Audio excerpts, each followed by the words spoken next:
Hi everyone, this is from CBS academy. இன்றைக்கி நம்ம current affairs தான் பார்க்க போகிறோம். ஸோ திருப்பூர் குமரன் மற்றும் சுப்பிரமணிய சிவாவுடைய பிறந்த நாள் அக்டோபர் நான்காம் தேதி கொண்டாடப்பட்டிருக்கு. ஸோ பிரதமர் மோடி அவங்க இவர்களுக்கு வந்து மரியாதை செலுத்தி இருக்காங்க. ஸோ திருப்பூர் குமரன் வந்து 1930 காந்தியடிகள் சட்ட மறுப்பு இயக்கத்தை வந்து தொடங்கி இருப்பாங்க. அதன் விளைவாக தமிழ்நாட்டில் வந்து திருப்பூர் அப்படிங்கிற இடத்துல திருப்பூர் குமரன் அவர்கள் கையில் வந்து தேசிய கொடியை ஏந்திட்டு அதே மாதிரி பேட்ரியாட்டிக் தேசபக்தி பாடல்களை வந்து பாடிட்டு ஊர்வலமாக போயிருப்பார். ஸோ இதில் திருப்பூரில் இருக்கக்கூடிய அந்த பிரிட்டிஷ் ஃபோர்ஸ் என்ன பண்ணியிருப்பாங்கன்னா அவர்களை ரொம்ப அடிச்சிருப்பாங்க. இதில் கடைசி வரைக்கும் அவர் தன்னுடைய கையில் இருந்த கொடியை வந்து கீழே போடாமல் தாங்கிக்கிட்டே இறந்து போயிருப்பார். ஸோ அதனால தான் இவரை வந்து நம்ம கொடி காத்த குமரன் அப்படின்னு சொல்கிறோம். நெக்ஸ்ட் பார்த்தீங்கன்னா சுப்பிரமணிய சிவா வஉசி அவர்கள் வந்து அந்த சுதேசி இயக்கத்தை வந்து தமிழ்நாட்டில் தொடங்கும் போது அவருக்கு முக்கிய உறுதுணையாக இருந்தவர் தான் இந்த சுப்பிரமணிய சிவா. ஸோ 1908 வந்து திருநெல்வேலி அதே மாதிரி தூத்துக்குடி இங்கே வந்து பிரிட்டிஷ் வந்து ஒரு கூரல் மில் வந்து வச்சுருந்தாங்க. அந்த ஆலையில் இருக்கக்கூடிய தொழிலாளர்களுக்கு மிக குறைந்த அளவில் வந்து ஊதியம் மற்றும் வசதிகள் வந்து அவர்களுக்கு எதுவுமே செய்து கொடுக்கப்படலை. ஸோ இவங்க 2 பேரும் சேர்ந்து மக்களிடையே ஒரு தீவிர எழுச்சியை வந்து தீவிர உரையை வந்து ஆற்றியிருப்பாங்க. அதன் விளைவாகவும் 1908 வந்து அந்த கோரல் மில் ஆலை ஸ்ட்ரைக் வந்து நடைபெற்றிருக்கும். அதே மாதிரி அந்த டைமில் பிபின் சந்திரபால் என்ன பண்ணியிருப்பாங்கன்னா பிரிட்டிஷ் வந்து ஜெயிலேருந்து ரிலீஸ் பண்ணியிருப்பாங்க. ஸோ இவங்களை வந்து அந்த அந்த மூமெண்ட்டை வந்து செலிப்ரேட் பண்ணுறதுக்காக சுப்பிரமணிய சிவாவும் வஉசி என்ன பண்ணியிருப்பாங்க அப்படின்னா ஒரு மீட்டிங் அரேஞ்ச் பண்ணியிருப்பாங்க. ஸோ இதை கட்டுப்படுத்துறதுக்காக பிரிட்டிஷ் வந்து ஒரு தேச துரோக வழக்கை போட்டு வஉசியை அரெஸ்ட் பண்ணி ஒரு கடுமையான சிறை தண்டனை வந்து அவங்களுக்கு கொடுத்துருப்பாங்க. ஸோ இவருக்கு எதிராகவும் சுப்பிரமணிய சிவாவுக்கு எதிராகவும் என்ன பண்ணியிருப்பாங்கன்னா ஒரு பிடி வாரண்ட் அரெஸ்ட் வாரண்ட் வந்து போட்டிருப்பாங்க. அதனால இவர் தப்பிச்சு என்ன பண்ணியிருப்பாருன்னா அப்போ ஃப்ரெஞ்சு குடியிருப்பாக இருந்த அந்த பாண்டிச்சேரியில் போய் எஸ்கேப் ஆகியிருப்பார்.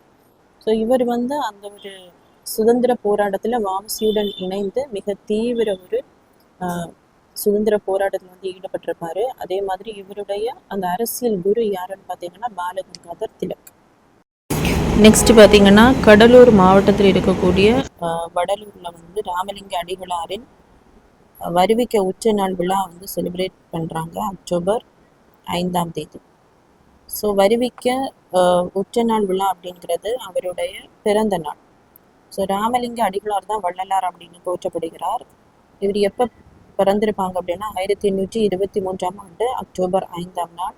இப்போ பார்த்தீங்கன்னா இந்த வருஷம் அவருடைய 203வது பிறந்த நாள். ஸோ அதை முன்னிட்டு தான் கடலூரில் வந்து வருவிக்க உச்ச நாள் விழா செலிப்ரேட் பண்ணுறாங்க. இவர் எங்கே பிறந்திருப்பார் அப்படின்னா கடலூர் மாவட்டத்தில் இருக்கக்கூடிய சிதம்பரத்தில் அடுத்துள்ள மருதூரில் தான் பிறந்திருப்பார். ஸோ இவர் நிறைய அமைப்புகளை வந்து உருவாக்கியிருப்பார். சித்தி வளாகம் 1870ஆம் ஆண்டு, சத்திய ஞான சபை 1872ஆம் ஆண்டு, தர்மசாலை வந்து 1867. ஸோ இங்கெல்லாம் அவருடைய அமைப்புகளை வந்து ஏற்படுத்தியிருப்பார். தர்மசாலை வந்து அப்போது உணவில்லாமல் இருந்த மக்களுக்கு வந்து ஜாதி மதம் பார்க்காம உணவளிக்கக்கூடிய ஒரு அன்னதான இடம் தான் இந்த தர்மசாலை. ஸோ அதே மாதிரி சத்திய ஞான சபை வந்து ஒரு ஆன்மீக சம்பந்தமாக மக்களுக்கு வந்து ஞானம் கொடுக்கக்கூடிய இடம். ஸோ இவருடைய அந்த வருவிக்க உற்ற நாள் சத்திய ஞான சபை, அவர் நிறுவிய சத்திய ஞான சபை மற்றும் தர்மசாலை மருதூர் இடங்களில் வந்து செலிப்ரேட் பண்ணுறாங்க. ஸோ நெக்ஸ்ட் பார்த்தீங்கன்னா புதுவை யூனியன் பிரதேசத்தில் இருக்கக்கூடிய அந்த காரைக்காலில் உள்ள இந்திய கடலோர காவல் படையின் மையத்துக்கு வந்து புதுசாக ஒரு ரோந்து கப்பலை வந்து நாட்டுக்காக அர்ப்பணிச்சிருக்காங்க. ஸோ இந்த கப்பல் வந்து கோவா கப்பல் கட்டும் தளத்தில் வந்து புதுதாக உருவாக்கப்பட்டிருக்கு. இந்த ரோந்து கப்பலினுடைய பெயர் அக்ஷர். ஸோ இந்த அக்ஷர் அப்படிங்கிற ரோந்து கப்பல் வந்து 60% உள்நாட்டு பொருட்கள் உதவியுடன் மேக் இன் இந்தியா திட்டத்தின் கீழ் தான் இந்த உள்நாட்டு கப்பல் வந்து வடிவமைக்கப்பட்டுள்ளது. ஸோ இந்த ரோந்து கப்பலை வந்து அக்ஷர் அப்படிங்கிற ரோந்து கப்பலை கடலோர காவல் படையின் காரைக்காலில் இருக்கக்கூடிய அந்த கடலோர காவல் படையின் மையத்திற்கு வந்து நாட்டின் சார்பாக அர்ப்பணிக்கிறாங்க. ஸோ இந்த ரோந்து கப்பல் வந்து மீனவர்களுக்கு பாதுகாப்பு அளிக்கிறது, அதே மாதிரி கடல் வழியில் ஏதாவது கடத்தில் வந்து தடுக்கிறது, ஊடுருவில கண்காணித்தல், சுற்றுச்சூழலை பாதுகாக்கிற இந்த எல்லா வேலையுமே இந்த ரோந்து கப்பலை யூஸ் பண்ணி பண்ணுவாங்க. ஸோ நெக்ஸ்ட் பார்த்தீங்கன்னா ஜப்பானில் வந்து முதலாக ஒரு பெண் பிரதமர் வந்து பதவியேற்க இருக்காங்க. ஸோ இவங்க வந்து அங்கே இருக்கக்கூடிய லிபரல் டெமோக்ராட்டிக் பார்ட்டியில் வந்து பொருளாதார மற்றும் பாதுகாப்புத்துறை முன்னாள் அமைச்சராக இருந்தவங்க. ஸோ இவங்களுடைய நேம் வந்து சனே தகாய்ச்சி. ஸோ ஜப்பான் வந்து வளர்ச்சியடைந்த நாடாக இருந்தாலும் பாலின சமத்துவத்தில் வந்து ஒரு உலக அளவில் ஒரு பின்தங்கிய நாடாக தான் இருக்குது. ஸோ ஆண்கள் தான் அதிகமாக இங்கே வந்து ஆதிக்கம் செலுத்திட்டு இருந்தாங்க. இப்போ பார்த்தீங்கன்னா முதலாக ஒரு பெண் பிரதமர், அதாவது சனே தகாய்ச்சி அவர்கள் வந்து முதலாக ஒரு பெண் பிரதமராக தேர்ந்தெடுக்கப்பட இருக்காங்க. ஸோ இது ஒரு வரலாற்று நிகழ்ச்சியாக வந்து பார்க்கப்படுது. நெக்ஸ்ட் பார்த்தீங்கன்னா வடகிழக்கு மாநிலங்கள் இருக்கக்கூடிய ஒரு மாநிலம் தான் மணிப்பூர். ஸோ இதில் வந்து குக்கி மற்றும் மெய்தி இன மக்கள் வந்து இருக்காங்க. குக்கி வந்து பழங்குடியினர், மெய்தி இன மக்கள் வந்து பழங்குடி அல்லாதவர். ஸோ குக்கி அப்படிங்கிற பழங்குடியினர் அதிகமாக வாழக்கூடிய இடம் வந்து சுராஜ் சந்தப்பூர், அதே மாதிரி ஜிரிபா. ஸோ இங்கே வந்து தீவிரவாதிகளின் ஊடுருவல் வந்து அதிகமாக இருக்கிறதுனால இங்கே வந்து ஆப்ரேஷன் சங்கோட்டை நம்மளுடைய ஆர்ம்டு ஃபோர்ஸஸ் வந்து செயல்படுத்தி இருக்காங்க. ஸோ யார் அப்படின்னா அஸ்ஸாம் ரைஃபிள்ஸ் தான் இந்த ஆப்ரேஷன் சங்கோட்டை வந்து செயல்படுத்தி இருக்காங்க. ஸோ இவங்க வந்து சென்ட்ரல் ஆர்ம்டு போலீஸ் ஃபோர்ஸஸில் வரக்கூடிய ஒரு அமைப்பு தான். பிஎஸ்எஃப் மாதிரி, பார்டர் செக்யூரிட்டி ஃபோர்ஸ் மாதிரி இன்னொரு அமைப்பு தான் இந்த அஸ்ஸாம் ரைஃபிள்ஸ். இவங்களுடைய அஸ்ஸாம் ரைஃபிள்ஸோட ஹெட் குவார்ட்டர்ஸ் எங்கே இருக்குது அப்படின்னா ஷில்லாங்கில் மேகாலயில் இருக்கக்கூடிய ஷில்லாங். ஸோ இவங்களுடைய மெயின் ஃபங்க்ஷன்ஸ் என்ன அப்படின்னா இந்தியா மற்றும் மியான்மர் அந்த பார்டர் செக்யூரிட்டி, அதே மாதிரி நார்த் ஈஸ்ட் ஸ்டேட்ஸில் வந்து இருக்கக்கூடிய ஏதாவது பிரச்சனைகளுக்கு வந்து ப்ரொடெக்ஷன் கொடுக்கறதுமே இந்த அஸ்ஸாம் ரைஃபிள்ஸ் தான். ஸோ இவங்களுடைய அந்த அட்மினிஸ்ட்ரேட்டிவ் கண்ட்ரோல் வந்து மினிஸ்ட்ரி ஆஃப் ஹோம் அஃபேர்ஸ் கீழே வரும். அவங்களுடைய ஆப்ரேஷனல் கண்ட்ரோல் வந்து இந்தியன் ஆர்மி கீழே வரும். நெக்ஸ்ட் பார்த்தீங்கன்னா ஆளுநரின் முடிவுக்கு எதிராக உச்ச நீதிமன்றத்தில் வந்து தமிழக அரசு வந்து ஒரு ரிட் பெட்டிஷனை வந்து ஃபைல் பண்ணியிருக்காங்க. இது எதுக்காக அப்படின்னா தமிழக சட்டசபையில் வந்து புதிதாக ஒரு பல்கலைக்கழகம், அதாவது கலைஞர் பல்கலைக்கழகம் உருவாக்குறதுக்கான ஒரு மசோதா நிறைவேற்றப்பட்டிருக்கும். அது ஆளுநருடைய ஒப்புதலுக்காக அனுப்பி வச்சிருக்காங்க. ஸோ பாரதிதாசன் யூனிவர்சிட்டி வந்து திருச்சியில் இருக்கக்கூடிய ஒரு யூனிவர்சிட்டி. ஸோ இது 1982 வந்து தொடங்கப்பட்டிருக்கும். இதன் கீழே இருக்கக்கூடிய கொஞ்சம் காலேஜஸை வந்து தனியாக எடுத்து தஞ்சாவூரில் வந்து ஒரு புதிதாக ஒரு கலைஞர் பல்கலைக்கழகம் அமைப்பதற்காக ஒரு புதிய மசோதாவை வந்து நம்மளுடைய தமிழக சட்டசபையில் வந்து நிறைவேற்றி இருக்காங்க. ஸோ அந்த மசோதாவில் அந்த கலைஞர் பல்கலைக்கழகத்தின் வேந்தராக முதலமைச்சரும், அதே மாதிரி துணை வேந்தராக உயர்கல்வித்துறை அமைச்சரும் இருப்பாங்க அப்படின்னு அந்த மசோதாவில் வந்து சொல்லப்பட்டிருக்கு. ஸோ அதனால கவர்னர் என்ன பண்ணியிருக்காங்க அப்படின்னா அவருடைய இந்த கான்ஸ்டியூஷன் பேசிஸில் ஆர்டிக்கிள் 200 படி இப்போ ஒரு தமிழக சட்டசபை ஒரு மசோதாவை நிறைவேற்றி கொடுத்தாங்கன்னா கவர்னர் வந்து ஒப்புதல் அளிக்கலாம், இல்லைனா வித்ஹோல்டு பண்ணலாம், இல்லைனா ரீகன்சிடரேஷன் பண்ணலாம், திரும்ப அனுப்பி கொடுக்கலாம், இல்லைன்னா பிரசிடென்ட்டுக்கு வந்து அனுப்பி வைக்கலாம். ஸோ அந்த ரைட்ஸை யூஸ் பண்ணி கவர்னர் என்ன பண்ணியிருக்காரு அப்படின்னா பிரசிடென்ட்டுக்கு வந்து அனுப்பி வச்சிருக்காரு. ஸோ இதை வந்து செல்லுபடி ஆகாது அப்படின்னு அறிவிக்க வேண்டிதான் தமிழக அரசு வந்து சுப்ரீம் கோர்ட்டில் ஒரு ரிட் பெட்டிஷனை வந்து தாக்கல் பண்ணியிருக்காங்க. இதற்கு முன்னாடியே இதே மாதிரி நிறைய மசோதாவுக்கு வந்து ஆளுநர் வந்து ஒப்புதல் கொடுக்காம இருந்திருப்பாரு. ஆனால் சுப்ரீம் கோர்ட்டு அவர்களுடைய அந்த 142வது ஆர்டிக்கிள் படி அவர்களுடைய அந்த நீதியை நிலைநாட்டுவதற்காக அவர்கள் டிஸ்கிரிஷனரியாக முடிவெடுக்கலாம். அந்த ஆர்டிக்கிளின் படி நிறைய மசோதா வந்து அவர்களுடைய சிறப்பு அந்தஸ்து மூலம் அந்த மசோதா வந்து நிறைவேற்றி இருப்பாங்க இதுக்கு முன்னாடி. நெக்ஸ்ட் பார்த்தீங்கன்னா நம்ம நாட்டில் இருக்கக்கூடிய அந்த ஐடிஐ இண்டஸ்ட்ரியல் ட்ரைனிங் இன்ஸ்டியூட்டை வந்து தற்சார்பு இந்தியாவுக்கான பயிற்சியகம் அப்படின்னு பிரதமர் மோடி வந்து சிறப்பாக சொல்லியிருக்காங்க. ஸோ இதற்காக என்ன பண்ணியிருக்காங்க அப்படின்னா பிஎம் சேது அப்படிங்கிற திட்டத்தை வந்து கொண்டு வந்திருக்காங்க. பிஎம் சேதுன்னு சொல்லும்போது prime minister skilling and employability transformation through upgraded ITIs.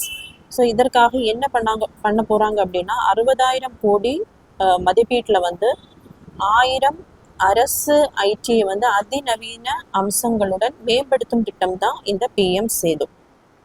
So next பார்த்தீங்கன்னா, தமிழக அரசு வந்து திருச்சியில் உள்ள சிறுகனூர் அப்படிங்கிற இடத்துல மிக பிரம்மாண்டமாக பெரியார் உலகம் அப்படின்னு ஒன்று செயல்படுத்திட்டு இருக்காங்க ஒரு திட்டத்தை. ஸோ இது எதற்காக அப்படின்னா, பெரியாருக்கு சிறப்பு அளிக்கும் பொருட்டு அவருடைய அந்த உரிமைகள், சுயமரியாதை, பகுத்தறிவு, சமூக நீதி சிந்தனை ஆகிய கருத்துக்களுக்கு வந்து முக்கியத்துவம் கொடுக்கும் பொருட்டு தான் இந்த திருச்சியில் இருக்கக்கூடிய சிறுகனூரில் வந்து பெரியார் உலகம் அப்படிங்கிற கன்ஸ்ட்ரக்ஷன் ஒர்க்கை வந்து திமுக அரசு செயல்படுத்திட்டு இருக்காங்க. ஸோ நெக்ஸ்ட் பார்த்தீங்கன்னா, பீகாரில் வந்து ஒரே கட்டமாக பேரவை தேர்தல் வந்து நடைபெற போகிறது. ஸோ இதை யார் கண்டக்ட் பண்ணுவாங்க அப்படின்னா, நம்முடைய இந்தியாவில் இருக்கக்கூடிய எலெக்ஷன் கமிஷன் தான் இந்த எலெக்ஷன் ப்ராசஸை வந்து கண்டக்ட் பண்ணுவாங்க. ஸோ இதனுடைய ஆர்டிக்கிள் வந்து நம்மளுடைய கான்ஸ்டியூஷனில் பார்ட் 15ல் 324லேருந்து 329 வரைக்கும் இதனுடைய ப்ரொவிஷன்ஸ் வந்து இருக்குது. ஸோ சீஃப் எலெக்ஷன் கமிஷனர் யார் அப்படின்னா ஞானேஷ்குமார். நெக்ஸ்ட் வந்து 2 எலெக்ஷன் கமிஷனர்ஸ் இருப்பாங்க, சுக்பீர் சிங் சாந்து, அதே மாதிரி விவேக் ஜோஷி. ஸோ இவங்க 3 பேரும் தான் எலெக்ஷன் கமிஷனர். ஸோ 1989க்கு முன்னாடி ஒரே ஒரு எலெக்ஷன் கமிஷனர் தான் இருந்திருப்பாங்க. ஸோ அந்த டைமில் ராஜீவ்காந்தி இருக்கிறப்போ ஓட்டிங் ஏஜை வந்து 21 இயர்ஸ்லேருந்து 18 ரெடியூஸ் பண்ணியிருப்பாங்க. 61வது அமெண்ட்மெண்ட் ஆக்டில் வந்து ரெடியூஸ் பண்ணியிருப்பாங்க. ஸோ நிறைய பேர் எலெக்ஷன் ஐடி இந்த மாதிரி விஷயங்கள் வந்து பண்ண வேண்டியது இருக்கும். அதற்காக தான் எலெக்ஷன் கமிஷன் அமெண்ட்மெண்ட் ஆக்டை வந்து 1989 வந்து கொண்டு வந்திருப்பாங்க. அதன் அடிப்படையில் தான் அதிலிருந்து தான் தற்போது வரை ஒரு சீஃப் எலெக்ஷன் கமிஷனர் மற்றும் 2 எலெக்ஷன் கமிஷனர்ஸ் வந்து எலெக்ஷன் கமிஷனில் இருப்பாங்க. நெக்ஸ்ட் வந்து குமரி மாவட்ட காவல்துறை சார்பில் QR கோடு ஹெல்ப்லைன் திட்டம் வந்து கொண்டு வந்திருக்காங்க. ஸோ இது எதற்காக அப்படின்னா, முதல் கட்டமாக மாவட்டம் முழுவதிலும் உள்ள 6000 ஆட்டோக்களில் வந்து இந்த QR கோடை வந்து ஒட்டுவாங்க. ஸோ இதில் வந்து நம்ம ஸ்கேன் பண்ணோம் அப்படின்னா மாவட்ட காவல் கண்காணிப்பாளர் கைபேசி எண், வாட்ஸ்அப் எண், காவல் நிலையங்களின் தொலைபேசி எண்கள், மாவட்ட காவல் கட்டுப்பாட்டு அறை தொடர்பு எண், சைபர் குற்றங்கள் பதிவு செய்வது, குழந்தை மற்றும் பெண்கள் பாதுகாப்பு, தீயணைப்புத்துறை, ஆம்புலன்ஸ் உதவி அழைப்பெண்கள், எல்லா எண்களுமே இந்த QR கோடு ஸ்கீமில் வந்து இருக்கும். மக்கள் வந்து தேவையான பொழுது இதை உபயோகிக்க தான் இந்த திட்டத்தை வந்து இனிஷியேட் பண்ணியிருக்காங்க. ஸோ நெக்ஸ்ட் பார்த்தீங்கன்னா, அமெரிக்காவினுடைய ஜனாதிபதி ட்ரம்ப் வந்து ஒரு அமைதி திட்டத்தை வந்து கொண்டு வந்திருக்காங்க. இது எதுக்காக அப்படின்னா, இஸ்ரேலில் இருக்கக்கூடிய அந்த ஒரு பகுதி காசா அப்படிங்கிற இடத்தை ஆளக்கூடிய இந்த ஹமாஸ் அப்படின்ற அமைப்புக்கும் வந்து நீண்ட வருடங்களாக போர் வந்து நடைபெற்றுட்டே இருக்கு. ஸோ அந்த காசாவில் வாழக்கூடிய மக்கள் வந்து பாலஸ்தீனியர்கள். ஸோ இவர்களுக்கு வந்து நிறைய வருடங்களாக போர் நடைபெற்றுட்டே இருக்கு. ஸோ இதை வந்து நிறுத்தும் பொருட்டு தான் ஜனாதிபதி ட்ரம்ப் அவர்கள் வந்து ஒரு 20 அம்ச அமைதி திட்டத்தை வந்து கொண்டு வந்திருக்காங்க. இதுக்கு வந்து ஹமாஸ் வந்து ஒப்புதல் அளிச்சிருக்காங்க. அதன் விளைவா ட்ரம்ப் வந்து இஸ்ரேலுக்கு வந்து காசாவில் நடத்தக்கூடிய அந்த தாக்குதலை வந்து நிறுத்துறதுக்காக அமெரிக்கா வந்து உத்தரவு போட்டிருக்காங்க. ஸோ இந்த போரை வந்து முடிவுக்கு கொண்டு வரணும்னா பாலஸ்தீனியர்களுக்கு வந்து தனி நாடு கொடுக்கணும் அப்படின்னு பிரிட்டன், ஆஸ்திரேலியா, அதே மாதிரி பிரான்ஸ் உள்ளிட்ட நாடுகள் வந்து ரீசெண்டாக அறிவிச்சிருந்தாங்க.